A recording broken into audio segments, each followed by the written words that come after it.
Welcome to Beyond Perception. My name is Simon, and I'm really looking forward to a discovery journey into creativity and our creative nature. And it is a real pleasure and a real honor to welcome Robert Fritz today.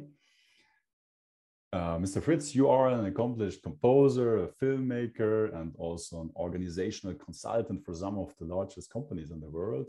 You are an author of many books, such as The Path of Least Resistance, and you have developed basically the creative process. So yeah, welcome today. It is a real pleasure. Thank you. Thank you. Nice to be here, Simon. Yeah, so one could say you are the legend of the creative process. And from what I know, you have been taught, or basically tens, if not hundred thousands of people throughout the world have taken trainings developed by you. So when you wrote me in your email that you're soon going to be 80, I was quite surprised. Yeah. And no, yeah, and like on the one hand, a big congratulations to you, to your amazing career and the body of work you put together. But then also, to still look like, I don't know, 50 or 60. Yeah, well, to be honest. Yeah. Just imagine it all white, and I probably look my age.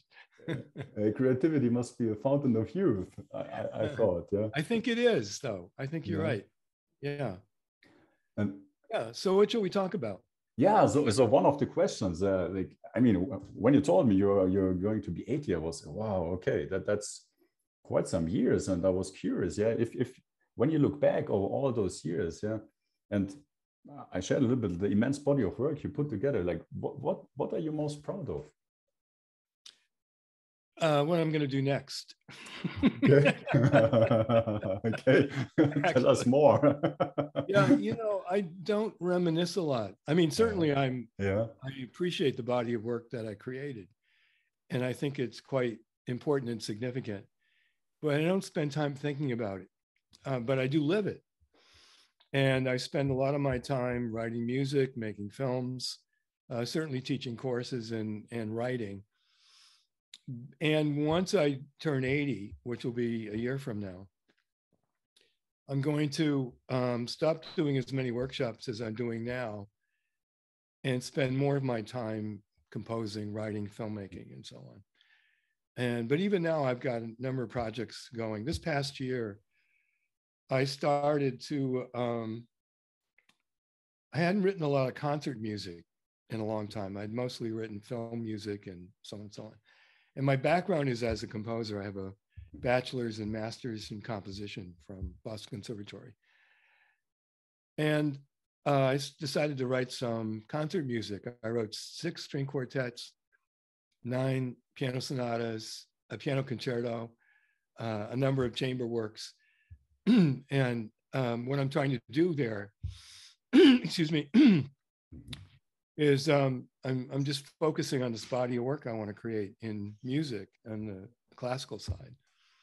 But in the meantime, with a partner, we've also written a musical show, a Christmas show for kids, which will be premiered in Atlanta, Georgia in this December. So I'm totally active. In October, I go to Japan, and there's a film there I want to make that we'll be making. So that's kind of what I'm saying. I'm not thinking too much about the past. I'm not. Yeah, that's very interesting. And I didn't know this until recently that you have this composing background, and that's also how you started discovering those creative principles. You then went to basically teach, and maybe you can share a little bit about how you came up with those principles. Was it putting an intuitive understanding or knowing into basically a concept, which then enables? No. No. Okay. So to put it in steps, step 1 is actually learning how to compose. Which, if you spend 6 years in the conservatory, you ought to know something. Okay, so then I was teaching at New England Conservatory of Music in Boston. I was teaching composition. And I began to wonder if the same principles we were using in writing music could be used by anyone in creating their lives. So I developed a course and I taught teachers to teach the course. And around Boston, there were many people who took the course. And some of those people were from MIT, Sloan School of Management. And then I got invited to form a company with Peter Senge and a guy named Charlie Kiefer and another guy named David Peter Stroh called Innovation Associates. And then we started working on the organizational level and combining the understanding of system dynamics, which is what Peter's expertise is, and what I then developed as structural dynamics, how structure works. But I would say that everything I do comes in one way or another from music, how music works. So here's the question. I mean, the question is, can people create their lives and their organizations the same way we make a painting, make a film, do a photograph, write music? And the answer is yes. If you use the same principles, it's very different than how most of us were taught how to live our lives. Yeah, I shared that before and briefly that I myself am discovering my own abilities and also what I came here to like share or explore and create in a sense. But that's a very recent phenomena compared to the 30 years. Well, you don't know what you don't know until yes. you do know it, and then once you know it, then that can change things. And maybe for those of the listeners who are not yet familiar with your work in detail, could you briefly elaborate what you also differentiate between creativity and creating? And from what I understand, that's a very important distinction. Could you maybe just Sorry, I froze. Oh, yeah, I'm back. So I was just asking if you would mind to just share a brief overview about what you're teaching or what you're sharing. What are those creative principles? And you also have this distinction between creativity and creating, right? Yeah. Well, let me first talk about the basics of the creative process. And the basics are there's something you want to create, a creation. And the second part of that is, where are you now in relationship to that creation you want to make? And the difference between the desired state and the actual state creates a tension, a very useful tension. You see, I don't have a rubber band, but I have a mask. I'll show you, it creates a tension. That's creativity. And, sometimes people incorrectly call that a gap. And it's not. A gap is the absence of something. This is the presence of something, a useful tension. The same as an archer stretches a bow, aiming the arrow at the target. With the inadequate tension, without enough tension, you can't reach the target. In structural dynamics, we understand that tension always seeks resolution. It's a state of non-equilibrium that's seeking equilibrium. That's the physics of it, as it were. Now, if you are really clear about these two data points, what I want, where I am in relationship to what I want, and you start to take action on behalf of what you want, of course, reality changes as you get closer and you learn things and so on. And the probable outcome in working with that structure, which we call structural tension, by the way, is that then becomes the foundation of the creative process. Now, the reason why that's not creativity is, as it's often talked about, is when I wrote my book, Creating, I was booked on a lot of conferences on creativity. And I found they had nothing in common with the guys who do creativity. They're about psychology and neuroscience, and none of them are from the arts. And they really didn't understand the creative process. They'd never been in a studio at 2 o'clock in the morning trying to get the track just right. They've never been in a play going on for a year and every night they have to make it fresh. They've never had to work with a second theme of a symphony to get it just right for the first theme. They've never had to work in a second act of a screenplay. You know, these are the things that actual professional creators do. They really know how to create. We don't think it's surprising that plumbers know how to plumb or electricians know how to do electricity, but that creators know how to create. Wow. And so there's a lot of misconceptions around the creativity people in terms of the actual creative process. They think it's freeing the mind. They think that when we were children, we were very creative, and then we had that creativity, you know, drummed out of us. And if only we could get back to that childhood mentality, we would be more creative. What they leave out is that adults are more creative than children. Very few children have written the great operas, screenplays, made the great buildings, you know, done epic films. This is not the realm of children, which just state the obvious. Even Mozart and Mendelssohn, who were probably the two most gifted child proteges that ever existed in history, were better composers when they got older. Instead of freeing the mind in free association and what they think is important, what we do in the creative process is we focus the mind. And that focus then generates, let me say that we have structural tension, we have an end result, we have current reality, and then we have an action plan to move from here to there. Let's say in current reality, we don't have enough time or money to accomplish this outcome, which is typical in, like, for example, organizations, but also in most people's lives. So what does that mean, you don't have enough time and money? It means to get this result in the conventional way. So if you can't get there in a conventional way, this motivates innovation and invention.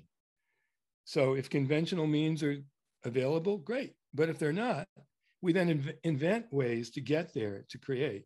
And that really is the essence of the creative process, and even the essence of true creativity, because the creativity is not the free association of ideas. It is a direct invention to move from where you are to where you want to be, given the limitations of where you are. And I mean, you're also right about that, but then, like, from that also follows that whatever you experience is a function of the structure you're within, right? Well, the underlying structure of anything will determine its behavior.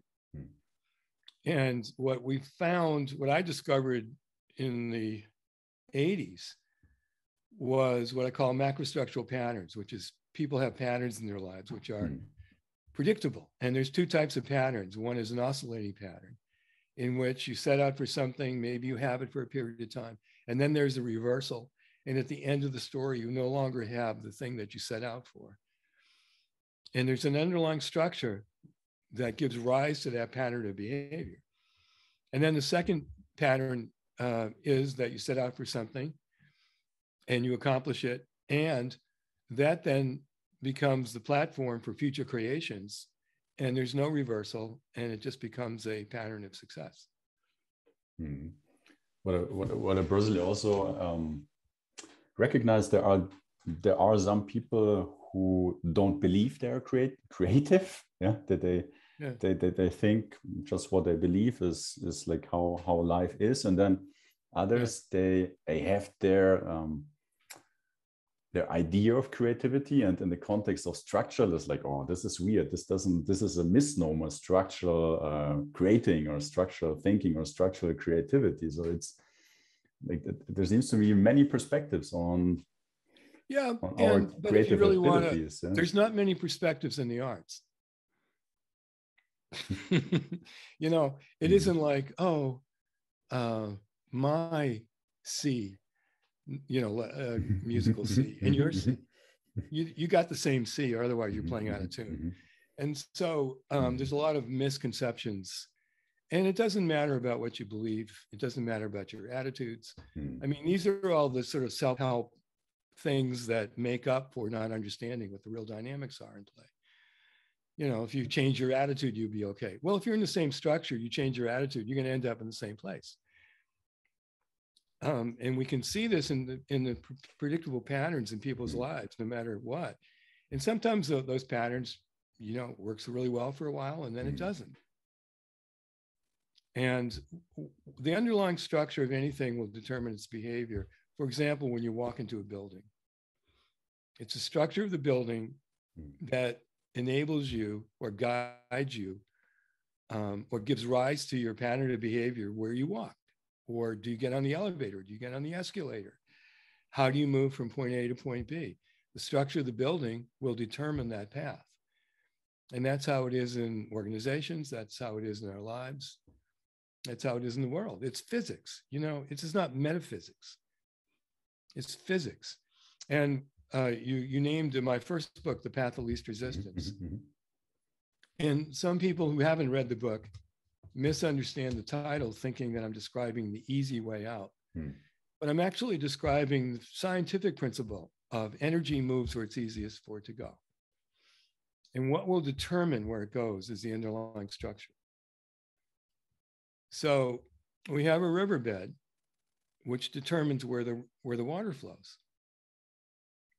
And let's say the first principle is energy moves along the path of least resistance. The second principle is it's the underlying structure that determines that path, like the water going through the riverbed. And the third principle is we can change the underlying structure. If you change the underlying structure, you change the path of least resistance. Now, why that's important is because people try to change circumstances and they try to change events and they try to change situations and they think situationally, not structurally.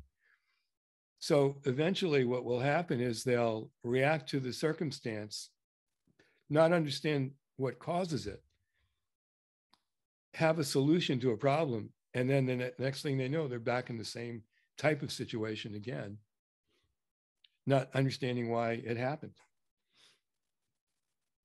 So would you say it's really taking the point of reference from the outside to the inside? And what do you mean by that question? Instead of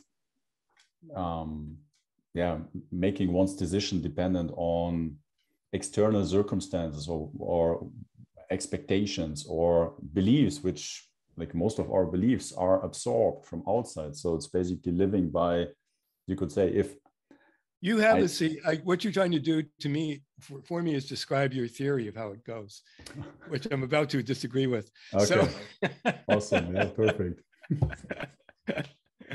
Well, look, whether the structures are internal or external, and structure is structure. Okay. And what is structure? Structure is another singular thing, which has elements.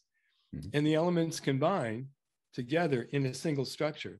And that structure has, I'm going to make it very specifically scientific for a moment. It has a state of equilibrium or non-equilibrium, or if you're a purist, degrees removed from equilibrium, since equilibrium is a pure state. And anything less than equilibrium creates a dynamic. So in terms of whether it's internal or external, it doesn't matter. Its structure strives for equilibrium. Now, that doesn't mean equilibrium is a good or bad thing. It's just like gravity. You think about gravity, is it good, is it bad? Well, we're really happy to have it here on Earth. Otherwise, we'd probably have some problems. But, it's a force in play. That's all it is. It's a force in play. Now, we can strategically use that force by creating states of non-equilibrium, like this archer stretching the bow, aiming the arrow toward the target. Most often what happens is people have conflicts of interest in which there's a shift of dominance between wanting to create something, and other things that are going on, like maybe their concepts. Let's say they have a concept that they're not good enough. So they don't know necessarily they have that idea, but let's say they do. It's an assumption they make. They just don't know it's even there. Because they create an ideal to compensate for that concept, which of course is to be good enough, to be good at whatever it is. And, so they have this ideal they try to live up to. But now there's something they want to create. They create that thing. Now they've accomplished that thing. And that tension resolution system has resolved. And there's a competing one, which says, you're not good enough. So I've got this thing, but I'm not good enough to have it. No, this is not psychology. This is structure. This doesn't have to do with whether or not they're good enough either. It's just that this assumption is inconsistent with the accomplishment of the outcome. And so that conflict then forces a movement away from where you want to be. And that creates that oscillating pattern where you first have it and then somehow systematically you don't have it. Now, it's not about you having the right internal, stuff going on. It's not about you finding yourself. It's not about becoming a better person.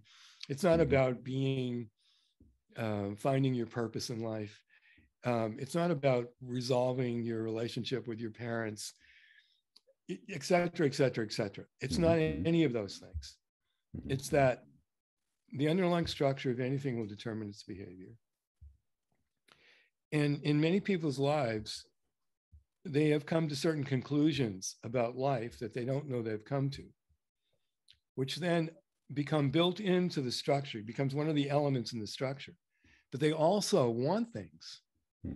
They want good health. They want good quality of life.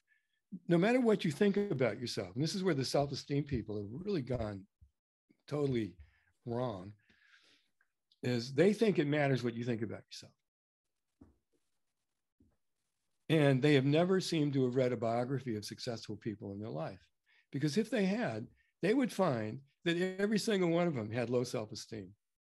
You name it, Winston Churchill, Mother Teresa, Elvis, it doesn't matter who it was, they actually all had low self-esteem, but they weren't thinking about themselves. They were thinking about what they wanted to create. And it doesn't matter what you think about yourself in relationship to, you want good health, you want good relationships, you want meaningful work, you want a good quality of life. Who do you have to be to want those things? The question is not who do you have to be? The question is, do you know how to create those things? Now, people who have created a lot know how to create. You might say, well, there are some artists who are brilliant at their artwork, but their lives are terrible. How come? And the answer is they're not using the same process in their life as they are in their art. They do their life one way, they do their art a different way. When you do your life the same way you do your art, then your life changes. Did you have a follow-up question? Given I've tried to. No, it makes no. I follow that. And one thing I saw that you are facilitating or organizing these events with and I put the name down, Zen Master Isho Fujita, where you kind of connect living creatively your structural thinking with Zen. So that was quite interesting, and I would be curious to hear about what's the connection there. Or well, we do this once a year. We do a seminar together, and the thing that I like about Zen, and it's not Buddhism, by the way, and so I'm not a Zen Buddhist. I actually like Zen. And what I like about Zen is maybe in the story that I'm going to tell you, these Zen master disciple stories are always one-upmanship stories, So I've got a good one for you. So there's two disciples. One is a disciple of a guy who does all kinds of mystical things, and the other is a disciple of a Zen master. So the disciple of the mystical guy says, well, my master can produce wheat from his hands, and he can levitate, and he can do all these miracles. And the Zen disciple is listening patiently and respectfully. And then he talks about his master. And he said, my master, when he sleeps, he sleeps. When he eats, he eats. When he walks, he walks. And it's this notion of being right in that moment. which is what happens in the creative process. Is you don't have to think of it as Zen as a philosophy, because it's not really a philosophy that I'm describing. It's actually a practice, it's a skill. And I describe it as observation without commentary. In other words, you're looking at things, but you're not interpreting them. You're just taking them in exactly as they are. Now, in the creative process, when I said you got the outcome, you have vision of the outcome, you have current reality.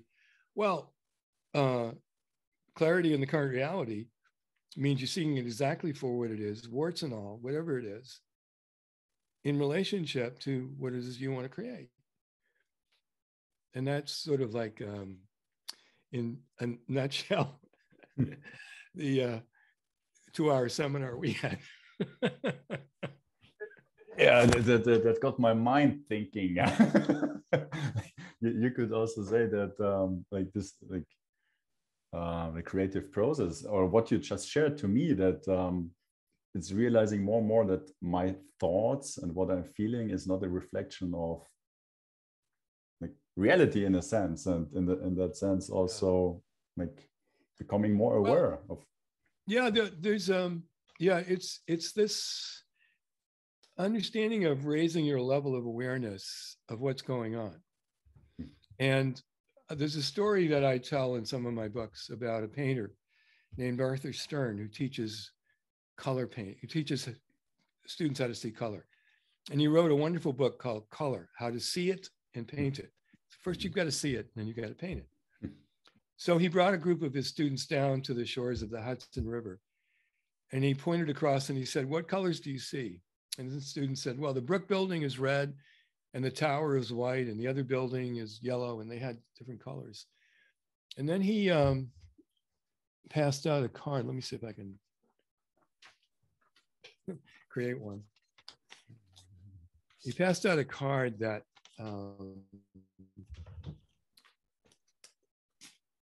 it's kind of like this. It's a card with a hole in it. Let's see if I can get this hole a little better. So you can imagine, you know. Yes. And he had the students hold it up against the background. He said, "Okay, now tell me what colors you see." And they all got very quiet until somebody said blue. Everything over there is blue. Now, the reason it was blue is because on hazy days, you don't see the color of objects in the distance. You see the atmosphere between you and the object, which, by the way, was the whole point of Impressionism painting. Is they weren't painting objects. They were painting the air between the painter and the objects. But he goes on to say, why were they thinking they were seeing red and white and orange or yellow? And he said that student artists substitute a concept of what they should see on what they are seeing. He says the mind gets in the way of the eye. And part of the training in art, this is in music, this is in painting, this is in drawing, this is the tradition of the arts, has a lot of discipline around seeing exactly what's there, independent of anything you might otherwise think. And you think about how you're looking at something and it's actually blue, but you think you're seeing colors. The mind is imposing your concept of reality on reality. So when I'm talking about raising your level of awareness, it really is being able to see what's there independent of your concepts. So your concepts aren't a filter or a lens by which you distort reality. Yeah, that makes a lot of sense. Yeah. I think so. Yeah. I really agree with myself.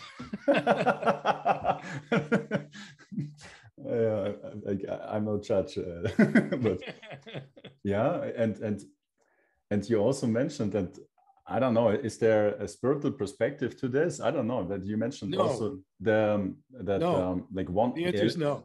The answer is no. Okay. I want to tell you why the answer is no. It's really important. Why the answer is no is because the creative process is philosophically neutral. Any belief system, anybody from any belief system or political spectrum or economic spectrum can create.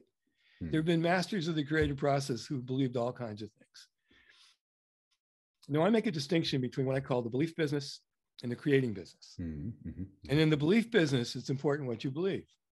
And the major activity in the belief business is conversion. Convert people to the belief. And then the second major activity is to act in ways that are consistent with whatever the belief is. That's the belief business. In the creating business, it doesn't matter what you believe. Period. It doesn't matter what you believe. The same way it doesn't matter what you believe in learning how to drive a car. It's like, oh, only if you have this belief can you drive a car. And if you don't believe that, you can't drive as well. if you would define spirituality in a way that it is about like what is and like taking away the concepts, etc., maybe then it's not spirituality. Okay. Spirituality usually includes an idea of progress, doesn't it? Yeah, I guess there's a whole spectrum of different concepts and beliefs. Can you tell me? Well, can you tell me anything that's in the realm of spirituality that doesn't have the notion that people can be better than they currently are? My own discovery led me to the point that there is nothing to be achieved. Yeah, in a sense, it is just like it is. Yeah, it is. Yeah, but that's not spirituality. By the way, I'm not against religion. Say, I'm not against religion or spirituality. But I don't agree with the idea that you have to become a better person. Which most, in the East and the West, it's almost like the notion is you're not okay the way you are. And you have to perfect yourself or improve, or if you don't improve, then you're going to have many lifetimes burning off your karma, or you'll end up in the East, in the West, you'll end up in heaven or in hell or in purgatory or whatever. And it's like this is how it is in the arts. In the arts, imperfection is seen as better than perfection. My composition teacher used to say, it's the flaw in the crystal that makes the crystal more interesting. And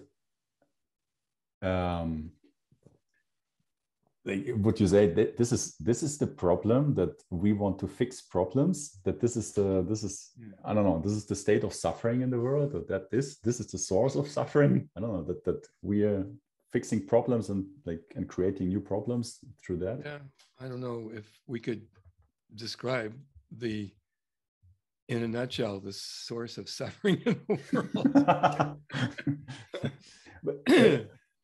but it's for me, just to say from my point of view, I'm not trying to save the world.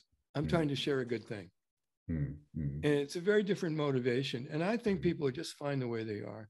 And I don't mind imperfection, or in fact, I like that people have all kinds of weird things they are and do. And from the standpoint of the arts, that's more interesting. It's like, okay, it's like, that's the human condition. Yeah. But there are possibilities that often we are not able to know about, like creating. And when you find out what it is and how to do it, you actually can organize your life around those things that matter most to you. And this is not corresponding to some belief system, which is always the promise is if you fall into the belief system, you'll have a better life, either now or in the future. Versus, you begin to learn how to organize your life about your highest aspirations and your deepest values and things that matter to you. There's no guarantee you can create it, but your chances go up when you know how to create. Yeah, you shared this this film, the Uganda project, with me, which is incredible. Yeah, and thank you. That yeah, it seems to that gives a perspective on problem fixing versus possibly actual solutions. And yeah, the point that you're making, which is I think a really important one, is that there's a difference between problem solving and creating. In problem solving, you're taking action to have something go away, the problem. And in creating, you're taking action to have something come into being, the creation. By the way, the only difference there is sometimes the word problem solving in math and in science is not the usual problem solving where we're trying to get rid of something. That's different. But in terms of a good example of that is in the developing world, for example, in Africa. And the agencies that would go in would always go in to try to fix a problem. And what we did, and we've been doing this for over 30 years, is working with Ugandans in an organization there with a leader named Musheshi, who was trained with us. And then we've been working with them for over 30 years in creating development based on the creative process. And they've tens of thousands of people. They've had incredible impact. No matter what the circumstances were, they were able to go and develop. They were teaching families how to create over the next 5 years, what do they want? And almost all of them did, in fact, create better lives over 5 years. They have the first women's college there now, where they're teaching these principles. And the women who learn go into villages and they take the whole village through a process of the creative process. So the village will decide what do they want, where are they now, what actions do they need to take, who's going to take them. And so instead of a problem solving approach, let's get rid of these bad things, they're building. And they are also, this is one of the advantages of it being philosophically neutral. There were people from all kinds of philosophical and religious and spiritual traditions that in the past would have not worked together. And now they do work together on their own common interest. And because no one's trying to convert anybody, we're just joining together on behalf of outcomes we all want. Yeah, it's incredible. And I will share the movie. Oh, please do. Yeah. With this conversation so that everybody yeah, please do. Please watch it. It's really interesting. And you know, these the girls who go to the girls' school are from some of the most, there's some in the areas, and they know that's where they start from. That's not where they end up. And one of what I take from what you're sharing, it is not about a belief system, but it's about premises. On the one hand, maybe discarding the wrong premises or not helpful assumptions. Well, may I say, it's not about discarding anything. It's about looking at reality and getting it right. Becoming aware of the assumptions as assumption, not as a fact. If in reality your concepts don't hold up to scrutiny, then you don't have to discard them. You can't hold on to them. And you know, it's like, gee, you know, hey, there's no such thing as a car, and then there's a car. And you say, wait a second, I may have been wrong about there's no such thing as a car. Okay, yes, I get it. But what I wanted to aim at is that in this film, a premise you are using, or you seem to be using, is mentioned, which is people have aspirations. They do care about their lives, about those along those lines. And I mean, maybe it's the word premise that I don't think is quite correct. Okay, I think it's an observation that people have aspirations. Isn't it? I mean, don't we just know that? I mean, sometimes some people have higher aspirations than others. It's a very personal thing. There's no right or wrong. It's not like the person who has high aspirations is better than the person who has lower. You know, you have what you have. It's your life. But people have aspirations and they have values. We can observe that. And the question then becomes, have they organized their life around those aspirations and values.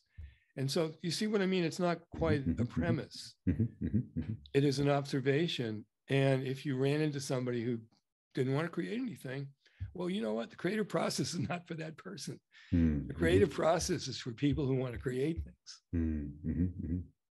So possibly everybody could, but not everybody might want to. Is inspired to or wants to. Okay. Yeah, yeah.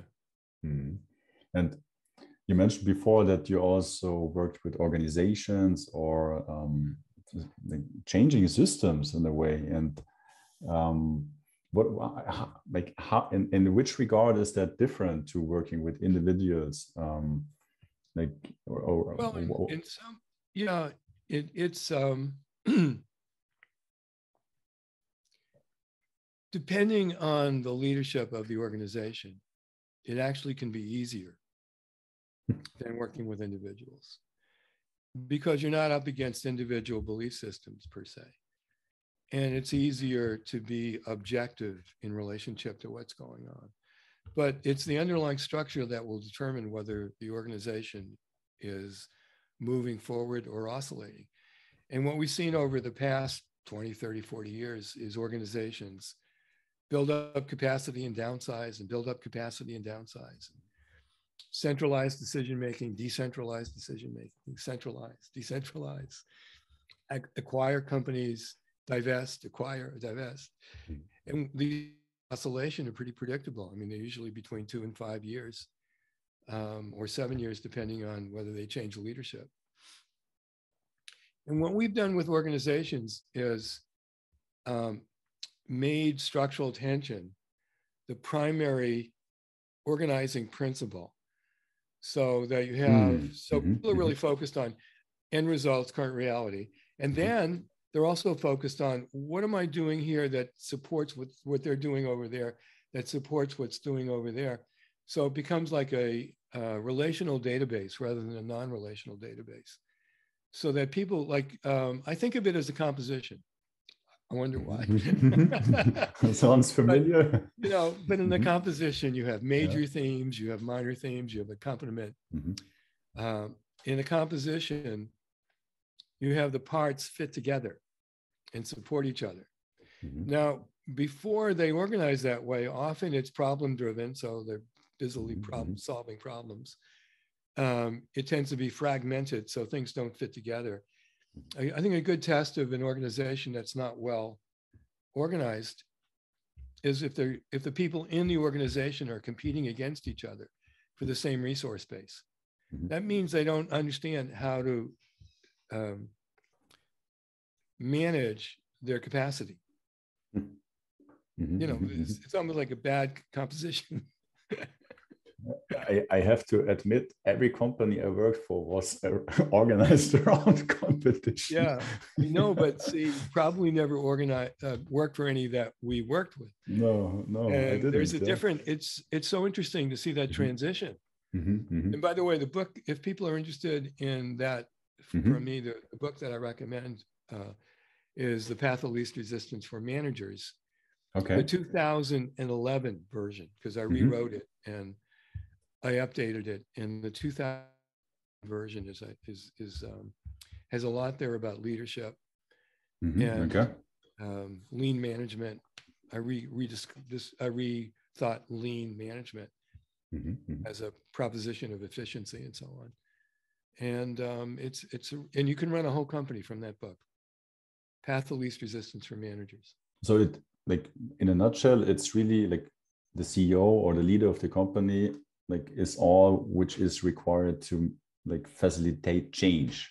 Like it trickles down through the whole company. It's not necessarily trickles down. It's a good leader will lead people to join together on behalf of the organization's work.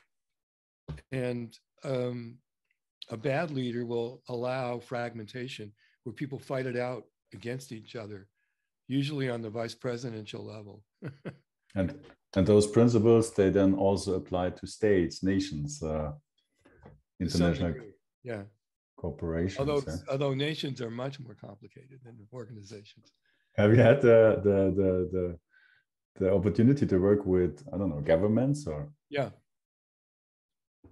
Yeah, we've worked with departments. In the United States, we've worked with many departments of government. Right now, there's a course that we offer that is a video-based course, and it's a 3-month course, and there's a lesson every day. Mhm. And the United States Army is using that course to help transition military people into civilian life, so that they can have a better chance when they leave the military to organize their life in a more fundamental way than otherwise they would be left to their own devices. That's, yeah, that seems to be an education which is yeah, which helpful, is very helpful and helpful actually for many different kinds of empowering. Yeah, like, I think so. Yeah. Which Well, what do we know? We know the creative process is the most successful process for accomplishment in history. It's created all of the arts, science, technology, and yet we don't learn it in school. But when you start to apply the creative process to any area of life, it has tremendous advantages. Yeah, in the film you could see the families sharing about their creations or improvements or changes in their lives, and they seemed on fire. Yeah, and I myself have been in Uganda and Kenya and Rwanda and Tanzania, and people are so nice, so amazing, but then also their circumstances, they're not very well. Yeah, usually. Yeah, they don't have some of the benefits we enjoy, but so here are people with a different set of circumstances who, because of the creative process, can build their lives in a quite different way than it usually happens. But, you know, the thing about it is every culture has the arts. So I would go to, let's say I would go to Brazil and be working with a management company there. And they would say, but Robert, you have to understand that here in Brazil, we do, you know, blah, blah, blah. And they go on about how Brazil is different than other places. Yeah. And I would say to them, you're listening to the wrong people. I actually have played with a lot of Brazilian musicians. I said, you're not listening to your artists. You should listen to how the arts are done in Brazil. I mean, Brazil's got one of the most incredible television, creative television. I don't know what to call it, but you know, they do television like it's like nowhere else. I mean, the music in Brazil is incredible and original. And you know, you go anywhere. I'd go to Germany, and they'd say, "We have to understand, Robert, here in Germany." And as it happens, I studied music in Germany. Is it? Yeah, really? Okay. You know, so people often, their reference points are, they think of the arts as just kind of talented people doing weird things. Yeah. Rather than there's a discipline there.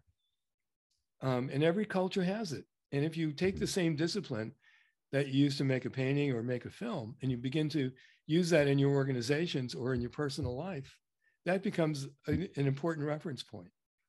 And you can see how it's, not only is it philosophically neutral, but it's culturally neutral. Yeah, so my wife is from Mexico, and I've been many times to Mexico, and I always am surprised about the creativity of the Mexicans. Yeah, they're literally making something out of nothing. Yeah, they fix cars. Right. I don't know, it's crazy. Yeah. Yeah. And there's some wonderful artists that come from Mexico too, films and paintings and music and great. Yeah, colors. The colors there are so different. Ideas of colors there are so different. And not to mention cuisine. You know, this is another thing. I wrote an article once saying the difference between chefs and politicians, where chefs really, you know, they make things, they improve, they learn, you know, they have an outcome in mind. Politicians don't do that. Mhm. And yeah, I mean, what I also like discovered myself, I had this like this preconception about what creativity must look like. Yeah, it must be like painting or like artists, like sculptures or whatever. But that I might have my own creative like style or like way of Well, aren't expressing my there, creativity. but you know, in real life though, Simon, aren't there things you want to create? Absolutely, yes, So, yes, yes. right. Now, I'm the Mhm. cook in the family. Mhm. So my wife's a wonderful cook, but she doesn't like doing it. And I love cooking. So I cook every night. So every night I have Mhm. structural tension. You know, here's the outcome. Mhm. Here's where I am. You know, Mhm. like Mhm. no, Mhm. sometimes it works, sometimes it doesn't. But I'm always in a continual learning modality. So I'm learning more and more and more how to be better at it. But that's the creative process.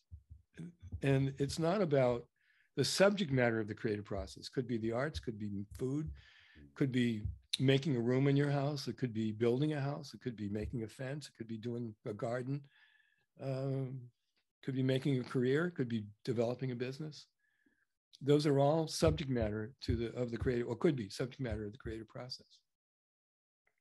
And I'm not sure if I'm putting this together now, but in one of your videos you shared or are available on your website, like if I recall it correctly, you said like to start you don't need anything. Yeah, you not even need a hypothesis about how Yeah. things work. Well, more Like, than that, it's like we think we've been taught the scientific process is you start with a hypothesis and yes, yes, yeah. and Newton said, Sir Isaac Newton said, hypotheses have no place in science. And Descartes said, to understand phenomena, first rid yourself of all preconceptions. So that notion is no matter what you've learned, put it aside, start with nothing. And then maybe you can rethink. Look, if what you thought is true, it'll show up to be true again. But if what you thought wasn't true, you'll see, oh, I thought this, but it turns out there's no evidence for that. And there is evidence for something else. And so there's a guy who wrote a book called Ignorance, and he teaches neuroscience at Columbia. And his point is, and he really demolishes the whole thing we learned about hypothesis and scientific process. He said, science teachers and journalists talk about that. It's not how it really works. He said, when scientists get together, they talk about what they don't know, not what they know. Yeah.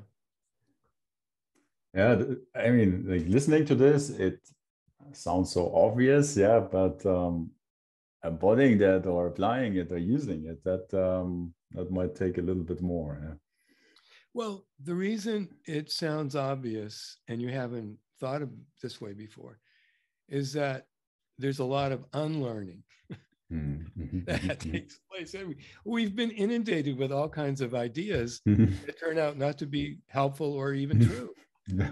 And, you know, but if you say it like I'm describing it, I mean, it becomes, of course, that's how it would go. It's not like some crazy weird thing. The only reason it's revolutionary is it contradicts all the stupid things we learned. It's like, oh man, like what did I do in the past? Yeah. But yeah, and then like if you recall that right, it's also like important to picture or to vividly imagine what that vision might look like. Yeah.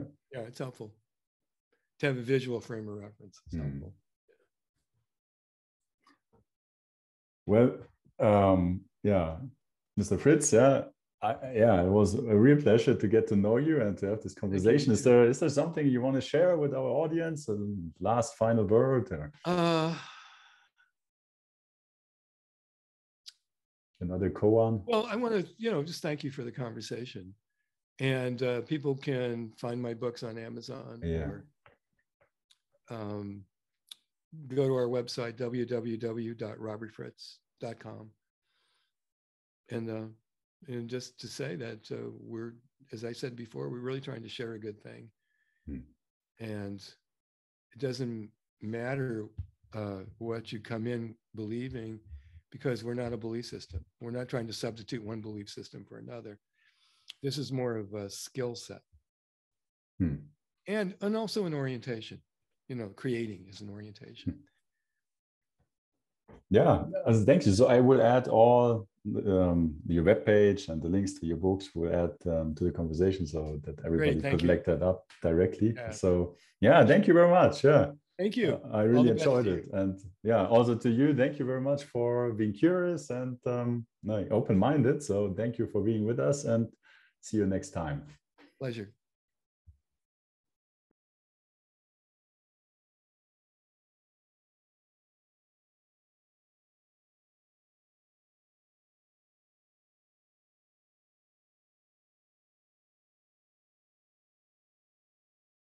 Fokus schafft Realität, das haben wir alles schon mal gehört, aber was bedeutet das genau? Ja, das heißt, dass wir ursächlich sind für unsere Lebenserfahrung, für jeden einzelnen Moment, ob wir glücklich, freudig, erfüllt oder vielleicht gestresst, ängstlich, frustriert sind. Ja, unser Fokus entscheidet, denn er schafft unsere Erfahrung. Es hört sich vielleicht simpel an, aber ja, die Frage ist, wie funktioniert das? Ja, worauf sind wir tatsächlich fokussiert und wie können wir unseren Fokus vielleicht ein Stück weit weiter schärfen, um statt auf Angst und Mangel, externe Bedingungen gerichtet zu sein, ganz bewusst den Fokus zu setzen auf das, was wir wahrhaftig sind und lieben, was uns Freude bereitet, um eben genau mehr davon in unser Leben zu bringen und wirklich kreativ und inspiriert zu leben. Ja, und diesen Fragen werden wir uns im Seminar Strukturelle Kreativität widmen und auf den Grund gehen. Wer neugierig ist und sich angesprochen fühlt, der sei hierzu herzlich eingeladen. Ja, mehr Informationen findet ihr über diesen Link. Lasst uns die spannende Entdeckungsreise beginnen. Ich freue mich.